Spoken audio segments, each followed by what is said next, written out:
What's up, y'all? It's Jonathan Rollins here to update you on the latest from this father-son trip across the U.S. with me and my boy Bash.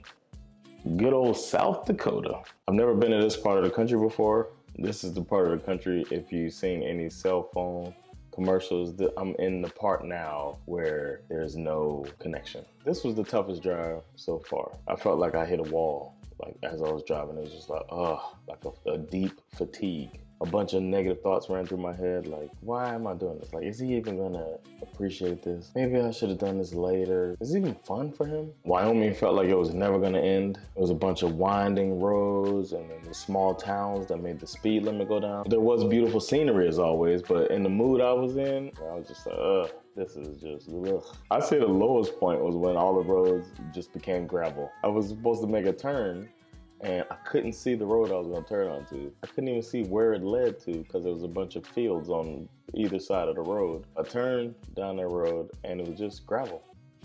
Just unapologetic, just rocks. The truck was just the whole time I was like, is this happening? After a couple of these roads, I saw that the next turn was gonna be a highway. I forget what it was called, but it was some like tribal name, highway. So I was like, okay, good. A highway's coming in a mile and a half. Yeah, right, once I get to the highway. What do you know? The highway was gravel as well. It's like, why do you even call it a highway? Why is there a part of the country like this without paved roads? The whole time I felt like I was trespassing. Like some farmer was gonna come out and be like, get off my property and shoot at me or something like that. Then I get surprised by what state I was in. Google Maps would be like, welcome to Nebraska. Nebraska? Why am I in Nebraska? I was the one asking, are we there yet? To myself. I honestly think Bash picked up on the fact that I was struggling up there. Because he had been sitting in the back hanging out, and then he finally came up front and he just sat next to me and just started chit-chatting with me, and it brought my spirits up. I felt like I got my second wind, as they say in sports. We had some deep conversations about future school dances. I was playing some music for him and asking what he thought about the different songs. I was explaining the rules of the road, why I was doing what I was doing while I was driving, just talking to my boy. And that's why I waited until he was 8 to do this trip, so we could have some conversations like this. The wall was officially passed. Our hotel was next to a casino, and there was this guy smoking a cigarette outside of his car. And I said, what's up to him? And he was like, hey, bro. And I was like, how's it going? And he was asking me, was I about to go try my luck in the casino? I was like, no, I got my 8-year-old kid with me. Of course not. So he told me that he had just won $500. Congratulations, man. He said he was deciding if he was gonna go back in and try his luck some more. And I told him, don't do it, man. You won, you beat them. You normally don't beat them. That's not how the game goes. So don't go in there and lose your money. And he's like, yeah, I know what you're saying, man. I should just go home. Just go home. Then he talked to Bash for a little bit, asking Bash about his trip. It was just cool, just chit-chatting with this guy. I bid him farewell, told him congratulations again, went to the van to get our stuff. As I was pulling our bag out of the van, he said, hey man, you talked me into it, man. I'm gonna go back in there and try my luck again. I was like, what? I didn't say that. Don't blame me. But I was like, no, don't do it, man. I was like begging this guy to keep his $500.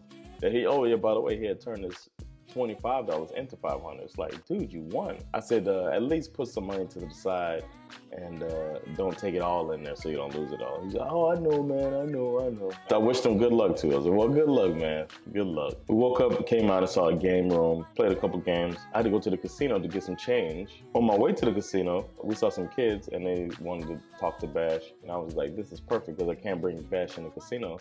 I was like, you stay with these kids. I'll be back when I get changed so we can play some more video games. Went in the casino. It was in the morning. It reminded me of when I went to Vegas. Just some of the people, when you know they're just giving their money away. I got my money, left. Bash was talking to these kids. One had been filmed by the news the day before, so he was really excited about that. And the mom was telling me that they were telling each other their life stories and all of that stuff. And Bash is on this kick now where he's saying that he forgot a bunch of Swedish. So he's telling kids, I used to know more Swedish than I know, but I'm losing it since I've been in America so long. So we went in and played some more video games, and then it was time to head to Wild Water West Waterpark in Sioux Falls. And that's what we were here for. It was a small park, but it was packed with fun. They had a lazy river, go-karts, bumper boats, kids playground, wave pool, slides, different slides. They had the high slides coming down, tube slides that you can go down with your tube, medium slides you can go down by yourself and spin all around into a pool. It was awesome. Bash loved the kids playground. The coolest thing was there's this giant bucket above the kids playground and it was kind of tilted. There was a stream of water coming into it. Eventually the bucket became so heavy that it would tip over and just splash a bunch of water on all the kids. And they were like, ah! Because randomly every like 2 minutes a bucket of water dumps on everybody. It was so cool. I wanted to do the lazy river, of course. It's on brand for me. So we got in the lazy river, went around once. Then we went to the tube slide. That was fun. And then we wanted to go back up to this one slide called the tornado slide. It would drop you down into like this big bowl, almost like a toilet bowl, which would roll you around like a drain. And then you go in to the tube and then it spins you around and shoots you out into the water. Pretty cool slide. We took a food break, got some chicken wraps, and I got a root beer float. I haven't had a root beer float in years. It was so nice to have a nice root beer float. Let Bash taste it. Of course he won't like it because he's a very un-American child sometimes. He doesn't like peanut butter and jelly sandwiches. He doesn't like Kool-Aid. And now this, root beer floats, is this my child? I don't know anymore. But he did get this giant ice cream cone, almost as big as his head. But we had a blast at Wild Water West Waterpark. And we got really tired, of course. And I was like, yes, got him tired. I dragged Bash back to the hotel. He did not want to leave. He would have moved into that park if he could. We watched this series called Man vs. Bee. And I didn't even think about how nice it would be just laying there in the bed, just watching this series together. Knocked the whole series out and then went to sleep. We had another long drive in front of us. The motivation was there for this one. It's time to go to Chicago. That's gonna be fun. Can't wait to show Bash that, so we're gonna wake up and hit this road. South Dakota's fun. Thanks for checking this video out.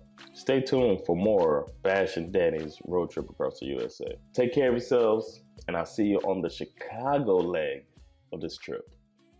Peace.